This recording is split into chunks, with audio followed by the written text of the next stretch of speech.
حاجی عبدالوہاب صاحب رحمۃ اللہ علیہ مجھے فرمایا کرتے تھے، کہتے ہیں کہ ہم لوگ ایک دفعہ بیان شروع کیا، انہوں نے تو کہنے لگے نحمدہ ونصلی علی رسولہ الکریم، پہلا جملہ انہوں نے کہا مجھے یاد آ رہا ہے، انہوں نے کہا اصل میں ہم لوگ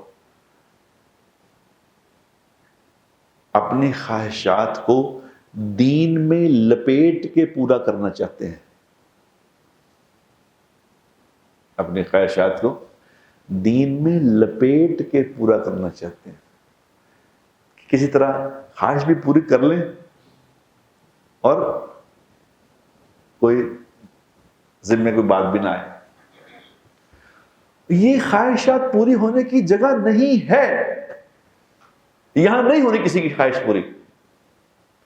خواہش پوری ہونے کی جگہ ہے، اللہ نے بنائی ہوئی ہے، وہ رکھی ہے۔ وہ یار صبر کرو، روزہ رکھا ہے، صبر کر لو، کیا ہے؟